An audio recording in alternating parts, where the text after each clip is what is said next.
मनोज जरांगे पाटील राजकारणात येणार, नेमकं काय म्हणाले? मराठा आरक्षणासाठी लढणारे मनोज जरांगे पाटील त्यांच्या सहकाऱ्यांना भेटण्यासाठी आज नवी मुंबई येथे दाखल झालेत. कार्यकर्त्यांबरोबरच्या बैठका संपल्यानंतर त्यांनी प्रसारमाध्यमांशी बातचीत केली. यावेळी मनोज जरांगे म्हणाले, आतापर्यंत मराठा समाजातील लोकांच्या तब्बल 57 लाख नोंदी सापडल्यात.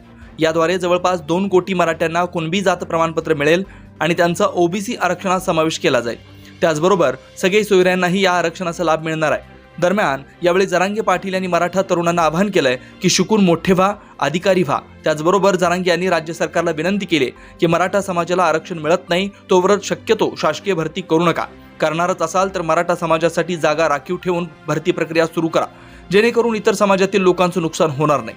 मनोज जरांगे यांनी राज्य सरकारला सांगितलं, आधी मराठा समाजाच्या आरक्षणाचा प्रश्न मिटवा, त्यानंतर निवडणुकीची आचारसंहिता लागू करा. आरक्षण हा मराठ्यांचा ज्वलंत मुद्दा आहे, त्यामुळे राज्यकर्ते निवडणुका घेणार नाहीत असं मला वाटतंय. दरम्यान यावेळी मनोज जरांगे यांना प्रश्न विचारण्यात आला की आरक्षणाची अंमलबजावणी सुरू झाल्यावर सामाजिक खुर्चीवर बसणार की राजकीय खुर्चीत बसणार. त्यावर मनोज जरांगे म्हणाले, माझ्यासाठी समाजाची खुर्ची बरी आहे, राजकीय खुर्ची मला नको. मनोज जरांगे पाटील म्हणाले, मी सामान्य घरातून आलोय, त्यामुळे मला सामान्यांसाठी काम करायचं आहे. आरक्षणाची अंमलबजावणी होईपर्यंत मी कुठल्याही खुर्चीत बसणार नाही. अंमलबजावणी सुरू झाल्यानंतर सामाजिक खुर्चीवर बसेन, मला राजकीय खुर्ची नको. आरक्षणाची अंमलबजावणी झाली तर कोट्यावधी मराठ्यांच्या मुलांचं भलं होणार आहे.